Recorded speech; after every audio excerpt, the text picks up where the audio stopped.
Praise God for the opportunity na makausap kayong diretsyo, makamusta kayo. Praise God that we can come together to thank the Lord for the week. Alam kong maraming nahirapan po dahil nga ulan ng ulan at isa ko napansin baka sa umpisa pa lang makatulong tayo. Nabanggit na to ng MMDA at very good sa nabanggit nilang ito, but baka follow up din.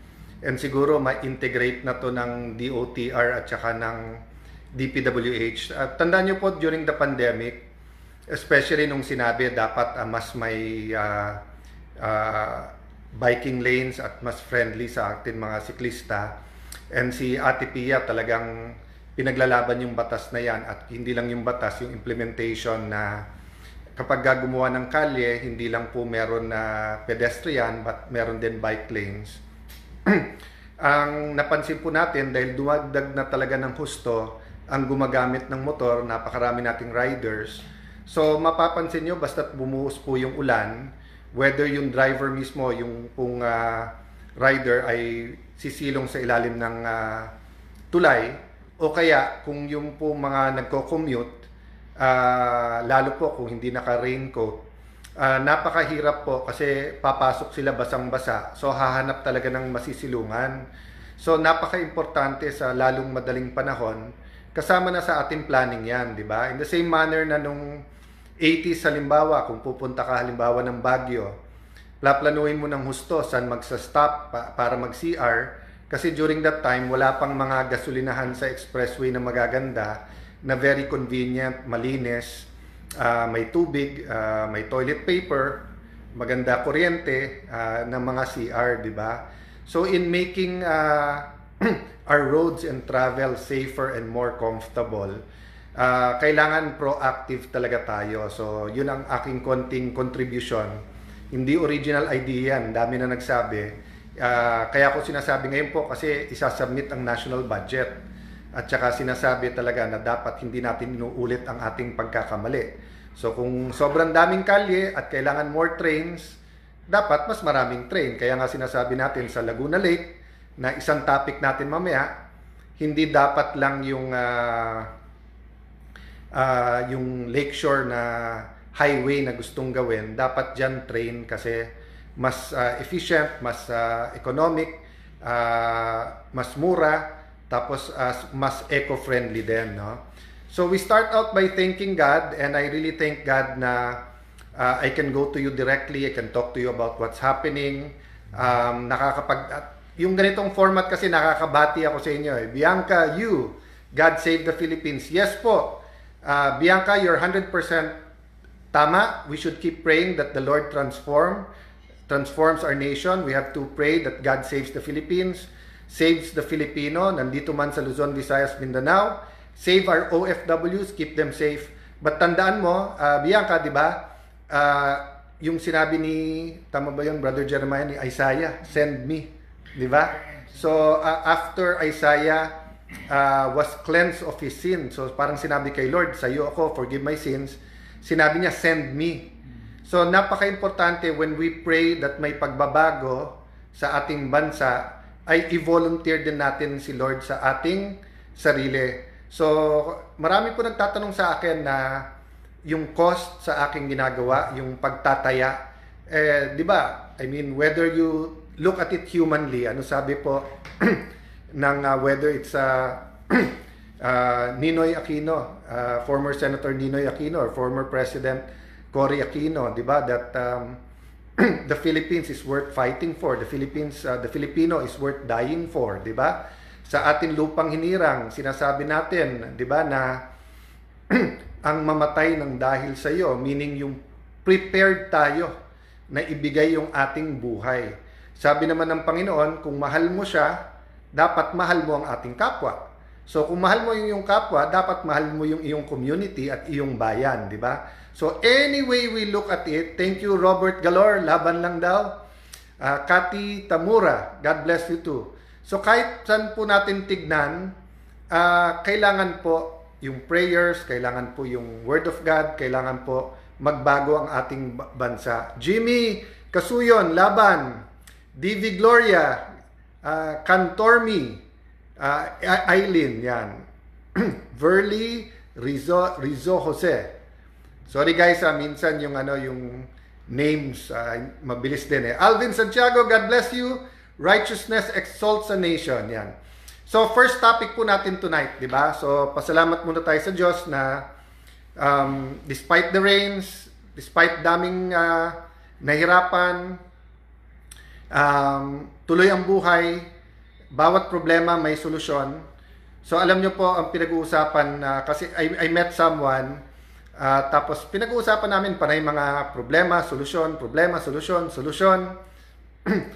Old problems that deserve new solutions or new problems that you cannot solve with old solutions. And then may lumapit sa akin taga Netherlands. Sabi niya, "Sir, naalala mo ba nung araw-araw ka nagva-vlog? Kasi nung araw-araw ka nagva-vlog ay nakikinig ako." So yun po yung CIA, Cayetano in Action 365.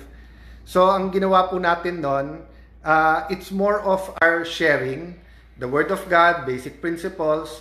So actually hindi lang siya nagsabi sa akin na natuwa sila, nagustuhan, natulungan sila. So hindi ko pa po kinocommit sa inyo na everyday. Baka kahit once a week. Gumawa tayo ng CIA 52 or once a week, 52 weeks in a year. But igawin natin pong topic, starting topic and mag-post po kayo and may part 2 to. So first natin yung topic is purpose. So sabi ko kay Brother Jeremiah kanina, nandito siya. Mag-hello ka bro, nandiyan ka na rin lang naman. God bless you, everyone. So ano sabi mo sa akin, ang purpose ay original intent. One line or one paragraph tungkol doon? Ang purpose ay original intent ng author. Okay. Talagang si Brother Jeremiah, pag sinabi mong one line talaga. Magaling po magsulat to. Susulat po to sa Manila Times, pinapadala niya sa akin. Gustong-gusto ko yung lately sinulat niya, yung sabi mo, is wealth. Yeah. Anong? Is money real wealth? Is money real wealth, di ba? So, minsan pwede natin gawing topic. So, ako naman kasi yung definition ko ng purpose, yung the why, yung bakit, di ba? Yung bakit. So, for example, yung gusto ko maging abogado, why? Anong purpose mo? Di ba? Gusto ko magnegosyo, why? Anong purpose mo na magnegosyo? Pero tama siya, original intent di ba? So, sino nakakaalam ng purpose? Yung gumawa. Di ba? So, kung halimbawa gagawa ako ng cellphone, kung ako may-ari ng Samsung o ng Nokia or ng Apple at tanungin mo sa akin, bakit iba yung Apple sa Nokia? Kasi I wanted more than a device that can text and can send na pwede kayo mag-usap by voice or to send messages. 'Di ba? I wanted basically a pocket computer. So ganun din po, 'di ba? Ang Panginoon ang nag-create sa atin. Siya po ang author, sabi po ni Dr. Miles Monroe, siya ang manufacturer. So siya ang nakakaalam ng purpose natin. So yung verse na gusto ko i-share sa inyo ngayong gabi, yung "For I know the plans I have for you, plans to prosper you and not to harm you, plans to give you a hope and a future." So hindi po nating alam kahit anong tingin natin sa sarili natin, whether believe tayo sa sarili natin or whether lahat na lang ng negative tungkol sa atin pinapakinggan natin. Actually, yung manufacturer may purpose para sa atin. Meron po siyang dahilan ba't tayo ginawa, meron po siyang papagawa sa atin. So, patikim lang po yan. So, share sa inyo po, ano yung madalian yung definition ng purpose. Pangalawa po, ano tingin yung purpose sa buhay nyo? And what would you like to share about purpose? Then, talking about purpose, wag po kayong mapipikon, wag po kayong magsasawa, wag po kayong ma-stress, ma-anxiety. Kung inaaraw-araw tayo ni Senator Ping Lacson, who knows, but meron siyang purpose. Having said that, medyo misfire, or medyo, kaya akala po nung iba nangangalaska ako, or I'm being sarcastic nung sinabi kong iniimbita ko siya. Hindi po. Alam nyo po, pareho kami hindi civil engineer, pareho po kami hindi taga DPWH. So kung titignan mo po yung papel-papel, yung website, etc., malilito ka. Pero kung dialogue, usap, upo with the proper officials, ano ba tong project, magkano, anong boundary, saan to ginawa, anong history nito, anong purpose nito. So from, for example, no, yung road dike sa Taguig, 1999 pa ata nung kausap ko pa si Secretary Vihilar. Pero actually plinano yan even before that. Panahon ni President GMA, panahon po ni President Aquino, President Duterte, may mga variation, may mga nangyari dyan. What's the point? Ang purpose po is to protect the lake. Ang purpose po ay ma-enjoy ng tao. Ang purpose po ay hindi malagyan ng informal settlers at hindi po magkaroon po ng mga, or kung hindi man informal settlers, hindi magkaroon ng mga sindikato na kakamkamin ang mga lupa dyan at gagawing private. Ang purpose ay tulungan ng LLDA na protektahan ng lake. Kasi napakaraming lugar all around the lake na napuno ng informal settlers. Nagkaroon pa ng time dyan na nireclaim. Ang ginamit po yung galing sa mga basura, tapos napuno na, hindi na mapaalis. Sa Taguig side po, makikita nyo, that is all government. It is all for government purposes. It is all for the people.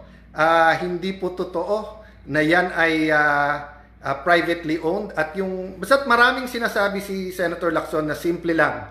Kung magtatanong siya ng maayos at tatanungin niya yung nakakaalam, at instead na pagbibintangan niya at palalabasin niya na may mali siya, palalabasin niya na may anomalya, malilinawan siya.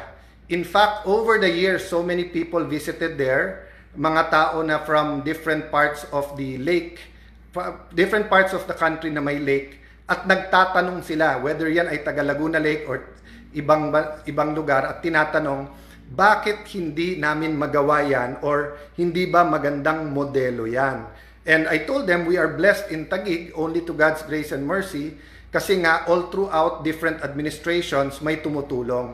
So panindigan ko po yan na ang public service, ang pag-develop ng city, pag-develop ng lake is a good thing. And I really can't imagine why galit na galit siya dyan. I mean, magalit ka sa akin.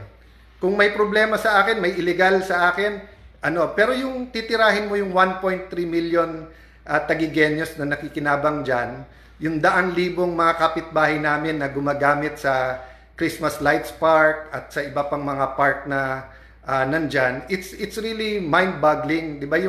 Yung sabi nga nila, don't shoot first then ask questions later, di ba? But siguro yun ang problema kapag trigger happy lalo sa social media at nauuna yung galit. So again, let's take a step backwards. Tignan nyo very logically ang development sa lakeshore ng Taguig. Tignan nyo Taguig as a whole. Tignan nyo yung flood control. Hindi po totoo na disguised yan as flood control, etc. No? As I said, hindi po kami mga taga DPWH. Ang national government and the budget process will be able to explain yung mga nomenclatures and everything. I won't go into detail. But ang point ko, sabi kasi ni Senator Lacson, ayoko na harapin niya yung mga korap. Kailan ko po siya pinigilan na labanan niya po yung mga korap? Siya po ang biglang tumigil sa mga investigasyon, at kung kailan po ako ay talking about an independent Senate, talking about transforming the nation, talking about anong tama't mali, suddenly ako ang gusto niyang imbestigahan. Having said that, we are public officials, all of us deserve the benefit of the doubt, but all of us should be open to any investigation. So, I will continue to stand up for the Filipino people, but I will be fair. Diba? Hindi pwedeng totally anti-admin, totally pro-admin, it's a case per case eh. Pag-aaralan nyo lahat ng sitwasyon, then magbibigay kayo ng input.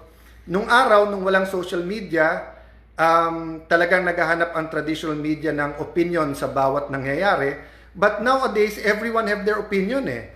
So, kung yun ay expertise ko o advocacy talaga, so especially po, dahil ang ating traditional media, trabaho po talaga nilang to get the best information and deliver, nagpapa-interview ako. But if it's an everyday na may mga ongoing na events, whether yan ay sa showbiz, yan po ay sa sports, yan po ay sa politika, hindi po talaga ako nagpapa-interview everyday kasi marami ng experts dyan. But I have to tell you po no, na since 1992 pa ho ako sa Taguig. Life's work na po namin yan. We're not perfect. Like any other local government, like any other public official, may mga pagkukulang din kami, may mga kailangan punuan, may mga nasisita din kami madalas. So yun ang isa kong balita, yung lahat ng aming nasisi or na pagalitan or na pagsabihan or nakita namin may mali, yun ang nilalapitan para magtestigo laban sa amin. But that's normal in politics. What's important is the truth. So babalik ako sa topic po natin, mga kababayan, mga kapatid, mga magulang. Purpose is very important. So what's the purpose of government? What's the purpose of impeachment? What's the purpose of investigations?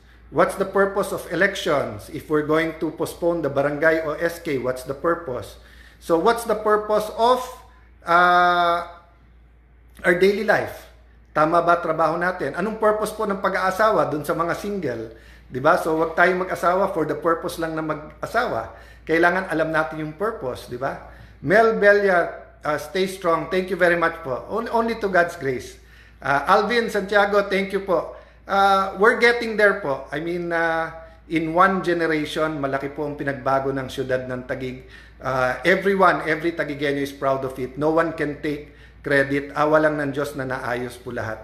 Leadership is important. Lenny Almazan. EJ Javier, God bless you, inanak. SDS New York.